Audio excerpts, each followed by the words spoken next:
Good morning. Welcome to another episode of Thursday Mornings with Alex and Don, where Pastor Don answers all of your questions on theology, parenting, and whether he can tell if you're sleeping in church. Enjoy. Please like and subscribe.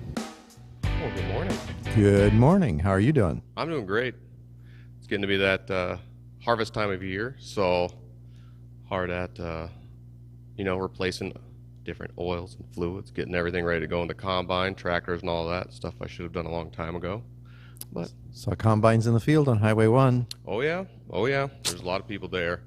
We know that. We're going to probably start on Monday, we think. We had some later corn that we planted, or longer life corn, so we'll start a little bit later. So if I look a little greasy this morning, it's because I was out there changing some oils and definitely got a bath out of it this morning that went right down I feel like it's still in this ear a little bit. I don't know. I tried to clean it out, but it still just feels like there's a little bit of I don't know. Oh, okay. Yeah. So we had that harvest blessing last Sunday. Yeah. That was so much fun. You did a good job. Well, you did too. It was a lot. It was interesting to figure out how we were going to get all that together, and then all the songs singing and like all the favorite hymns, It really brought me back. It's like every one of the hymns that we sung, well, except for maybe two, where it's like when I come to church, if I see that song in the bulletin, I'm like, yeah, good. I like that one. Because they always just sound so great here, and I pick out everybody's voice and sound so awesome. So, yes, it was really fun. I didn't know I would intentionally hit those hymns, but they're favorites of mine, so good. They came to the top. I might have asked this. Do you have a favorite hymn? Oh, that would be... How great thou art, yeah, How right? great thou art, yeah. Yep, that's a good one. I like that one too. Okay, so some questions. Forgiveness. I was listening to some stuff about forgiveness, and the person talking about it, I can't remember exactly who it was, but Christians, like the people who say that they're good at forgiveness, generally don't really understand what it is or how the right way to do it. You're just like, oh, well, I won't let that bother me. I forgive that person. But what we're told in the Bible is actually something a little bit different, isn't it? Right, and it would model more God's forgiveness, which is hard for us as humans to really do, to forgive on the same level that God does, when you consider that He can take away all of our sin, forgive all of our sins. Mm-hmm. Means basically take away all the ramifications spiritually of our sins. And we have a hard time doing that. So when we come to Matthew 5 and we see Jesus talking in the Sermon on the Mount about forgiveness, he's, they whack you on one cheek, you turn the other, and they whack that one, you go the second mile. He has that piece that says, you don't let those things bother the individual. Then he adds to that, forgive as God has forgiven you. When you come to chapter 6 in the Lord's Prayer, forgive those who transgress against you, as God has forgiven you. Whoa. Yeah. So that forgiveness piece starts to get complicated if it only has to do with things. If it really is forgiveness, it goes deeper than the guy who drove across your yard because he couldn't see his driveway, that kind of thing. How do you start forgiving the person for their motives and what started them down that path to begin with? See, I don't have a hard time with that.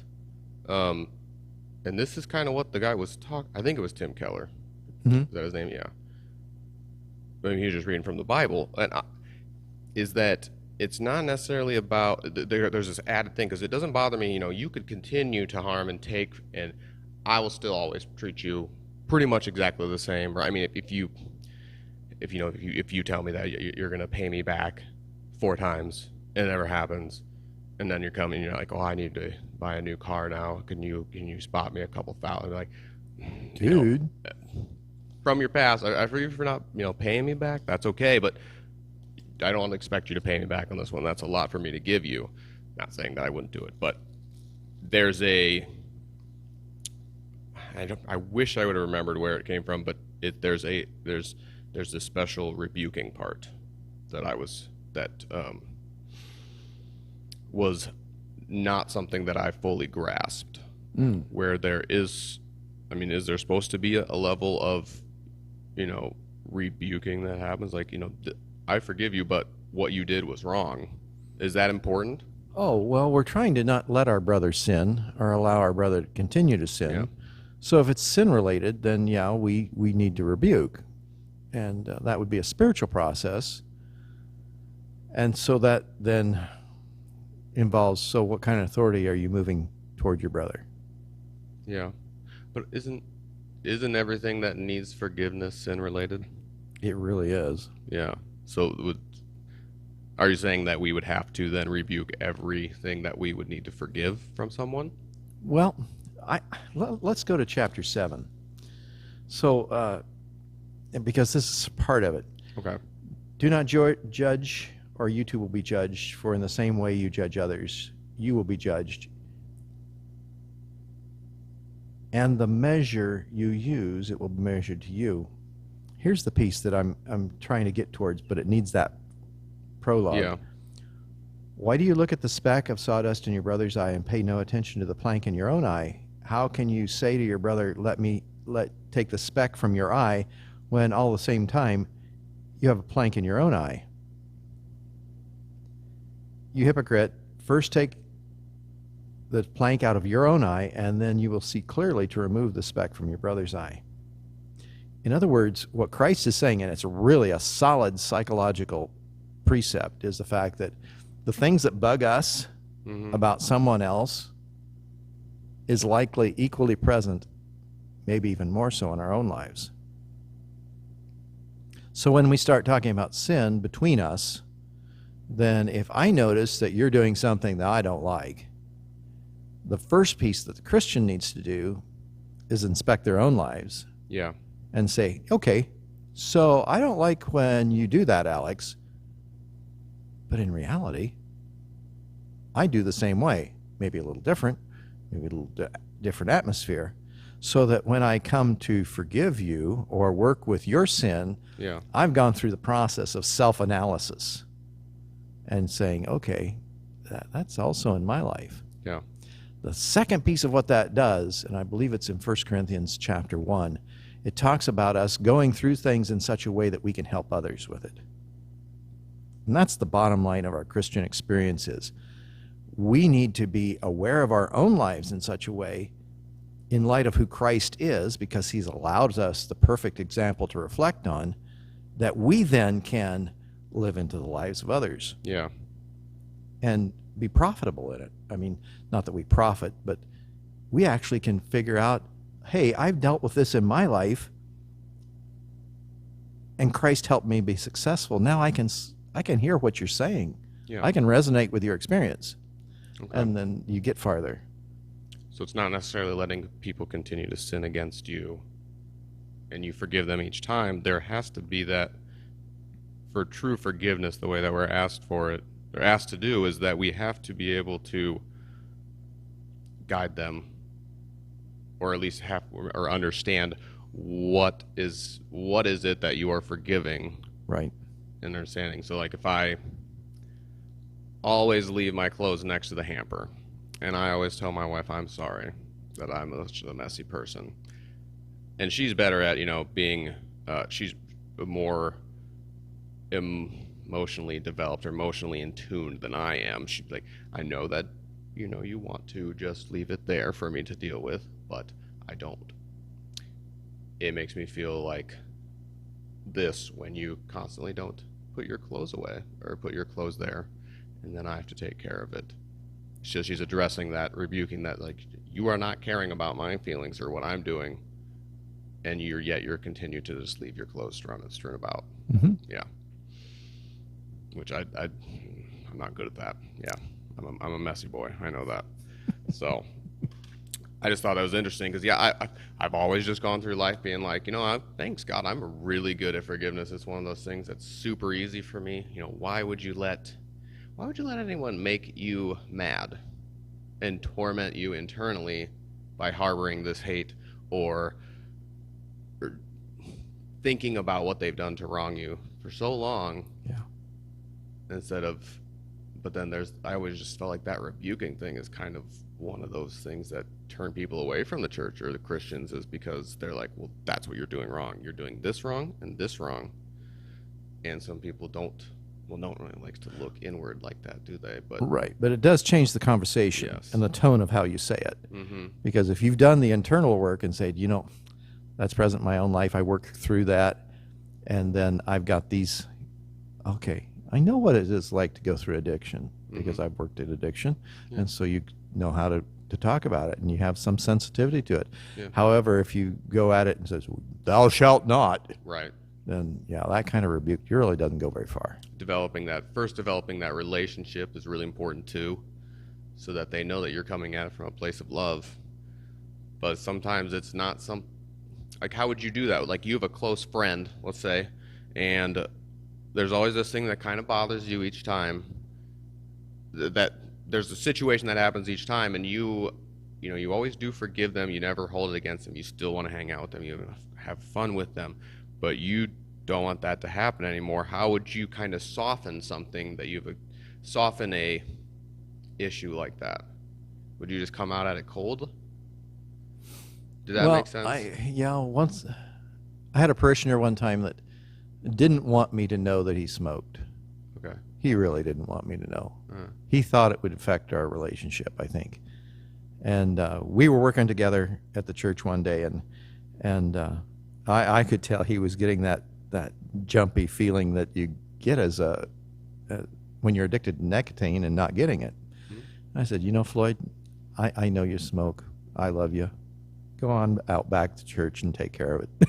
Yep.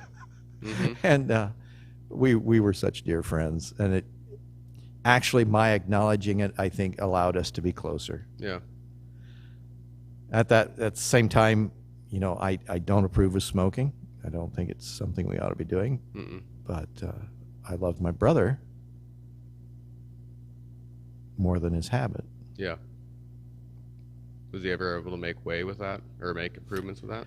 No, he actually passed away about 8 years later. From it? Yeah. Yep. That's a tough one. Yeah, I chewed for a long time. Then I switched to like nicotine pouches, which I still do. And it's not something I necessarily hide, but it's easy to hide it. But it's not.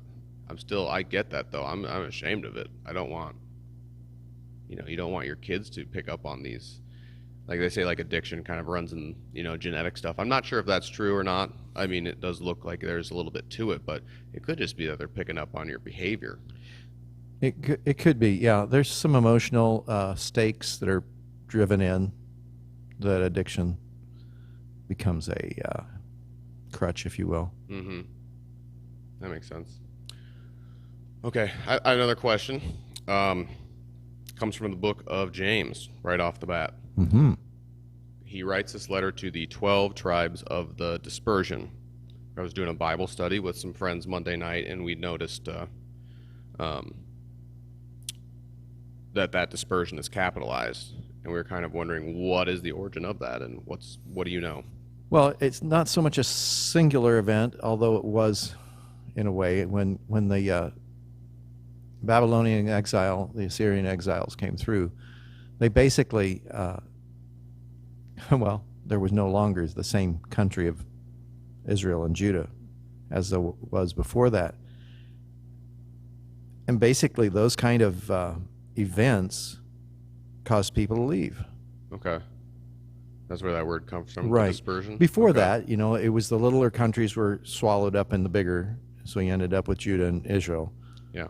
And then over the course of time, then those dispersed as well because they no longer had their leader in the same way. So it wasn't like we're all Christians here, but we're going to now disperse and do a mission. It was No, when James is talking about that, now we need to remember the concept is James is the first book of the New Testament written. Mm-hmm. And so it's early, very early, because James was soon killed. So he's basically coming at Christian faith from a Jewish mindset and seeking that all the Jews know Jesus. And so it has a much more Jewish taste to it. Okay. The book of James. And probably as you approach the book, you need to approach it with that mindset that James is a Jew, and he's writing to Jews about this Jesus. And then what does it mean to be a law-abiding Jew and now a Christian? And that's why so many of his teachings in the book of James are so basic to us. Yeah. I mean, I find it very useful material to talk about things like temptation and sin. I mean, we need to talk about that. And then how do you deal with that? Mm-hmm. Yeah, I felt like, that even just like the very first part on there that talks about, the fruitfulness that can come from temptations. Beating that temptation gives you a lot of, I'm trying to remember what the word even was that they use. I know it's different in each translation. Consider it pure joy, my brothers, when you endure trials of many kinds, because you know the testing of your faith will develop perseverance. And perseverance, when it's finished its work, leaves you mature and complete, not lacking anything. Mm-hmm. That's NIV. Yep. That's one of the best things. Yeah, you when you actually beat a temptation and conquer that thing, that's one of the most joy you can get from something that you can do just yourself to make yourself better. Yeah. And then coming and asking for knowledge to God. That's one of the, for a long time, I prayed, God, I would like this to happen, but if it be your will, please heal this person if it is your will. And I kind of felt that there was a little bit of then doubt in there that I'm throwing, if it be your will. But later someone's like, well, that's not necessarily what you're saying. It's more of like, even if you don't, Mm-hmm. I understand, because I know that what you're doing is, whatever you choose to do is for your works, not for my desires. So, but yeah, getting rid of that doubt when asking for knowledge or asking for something I've seen to be very powerful. Yeah. Yeah. I like the story of Shadrach, Meshach, and Abednego for that. Basically says, we're not going to bow and worship you. And even if God doesn't deliver us, we're going to worship him. We're not going to bow down and worship Mm-hmm. you. So throw us in the fire. Yeah. And God delivered them. Mm-hmm. No doubt there. No doubt there. Yeah, that's powerful. Okay. Couple of, okay, I got one would you rather, but I'll ask this one first. Gambling, making bets with people. We're told not to gamble, right? And because it can be an addictive thing, but besides from that, what if it's just what if we're making a bet and whichever one of us loses has to grow a mullet, or has to grow out some real thick mutton chop sideburns? Is that gambling?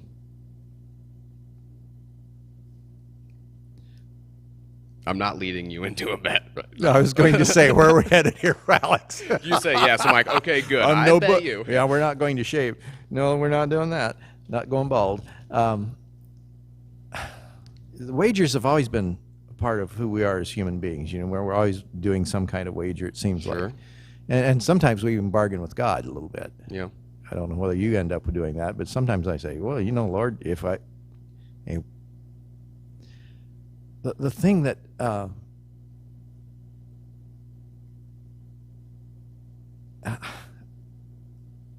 how do we move people forward? I mean, basically we're talking about loyalties. So, okay, you want to wage something. You want to bet something. Okay. Oh, you say your Chevy goes faster than my Toyota or something like that. And you want to do a mullet from that. Anyway, we're always trying to prove ourselves. Yeah. And I think sometimes making wagers is saying, prove ourselves. Okay. And I don't see a scriptural spot for it. Let your yes be yes and your no be no. I mean, that's also in the Sermon on the Mount. Anything beyond that is sin. So did I get out of the mullet? Sure. So they talk about strictly gambling then, maybe? Well, I mean, there's a difference between going to a casino, so then is it just your odds? Well, but That you're makes it gambling. okay, Alex. Let's flip that. You're a farmer. Yeah, You take a gamble every year. every year. You put so much in the ground and pray that the Lord will bless that harvest. Hmm. So, in some concepts, given the fluctuation of markets and, of course, the weather and things like that, those variables of your gamble will be proven in the harvest. Hmm. And then, of course, as you take it to market, and those variables are another set of gambles. If you use the word gamble, life is a gamble. Yeah, And we're trying to do that every day. that's true. So, is gambling a sin? I think it depends on what you're wagering. Yeah, yeah. If you're going to the casino every night, there's a comedian. Actually, he just recently died. He was talking about. And he is a Christian, but he definitely wasn't like a clean comic most of the times or anything like that. But he's like talking about addictions. He's like, oh yeah, I've got go to Alcoholics Anonymous. It's supposed to be anonymous, yet you meet in a church basement and tell everyone your first name, Mm-hmm. and then but it's a disease. Oh, what disease? You got cancer? Oh yeah, I got a disease. I drink. I like to get happy. And then he's like, oh yeah, and then I also I've got like to gamble. I'm a disease. I'm a gambling addict, but it's the best one to have because it's the only one where you get to win a bunch of money. Yeah. Yeah. Yeah. And we know that you look at the payouts from the casinos, they're still making quite a bit of money. And if that's destroying your family, hurting that livelihood. Right, exactly. Mhm. Well, I'm finding that, and I guess I go back to chapter 7, Matthew. I think Jesus is the best psychologist there ever was, as well as the best teacher and preacher. Usually, when we go into the addictive kind of behaviors, Mhm. they're compensating to try to bring us some assurity out of a world that's unsure. And, Oh yeah. and so we use addictions to take care of those Mhm. things. It's a crutch, and I find that addictions in my own life are trying to compensate for some place I don't feel solid and comfortable. And so I Yeah, there's a lot of ways to trick yourself into them too. Rationalize them in your head. rationalize them. Yeah. This is creating a good structure, or this is creating a good habit. I like the way that things play out when I do this every day. And I feel good. Yes. Mm-hmm. So a lot of addictions to drugs and things, even prescription Yeah. drugs can be used that way. It makes me feel good. Mm-hmm. That's a lot. It's like growing up is just learning. Like that's the biggest thing you got to learn is just that delayed satisfaction with something. Yeah, it might take you a month to kick this habit or that habit, but that satisfaction you get from doing it. I mean, not just like let's say smoking or something. The money you save, but the joy in your heart, the good that it brings your soul to have kicked that temptation. That's why in the midst of that conversation, I'd like to believe and I'd like to preach that the gospel is Jesus bringing shalom to people's lives. Because if anybody knows what you and I need to make us whole, to make us feel worthwhile, God does. And he most fully revealed that through his son, Jesus Christ. So I find that in counseling, so many times when we come to a better understanding of who Jesus is and why God sent him, then we can understand a loving God that fills all those gaps that we're trying to that we try to fill in other ways. Yeah. My mom always she used to say this. She has since forgotten that she ever said it, but it has been a really important thing in my life. Not that I followed it every time, because who listens to everything their mom says, But don't tell her I said that. She'll hear it. Yeah. Everything in moderation except love and forgiveness. And I've always tried to find different things that also shouldn't be in moderation, or things that, even forgiveness, should that always be in or never be in moderation and be plentiful. But as of yet, I've had a hard time fitting more things into that. So Yeah. Okay. Would you rather have a mohawk, ponytail, or a mullet for a year? Mullet's coming back. I know. I'd probably go the mullet. That's more my era. Oh, I bet. Oh yeah. yeah, you'd probably get a lot of respect from that. Oh yeah. All right, well then choose. Well then choose, but Oh yeah. I would enjoy it. The Yeah. preacher with the mullet. There Come you to go. this church, dude. We got a preacher who's got a mullet. You know it's gonna be a good time. Yeah. Yeah. Okay. Well then, how about a ponytail or a mohawk then? I'd have to go with a ponytail. Okay. Whether I'd like it or not. Or, Yep. yeah. I like that. Good. All right. Well, thanks, Don. Have a good week. Thank you, Alex. We look forward to next week. Yes, we do.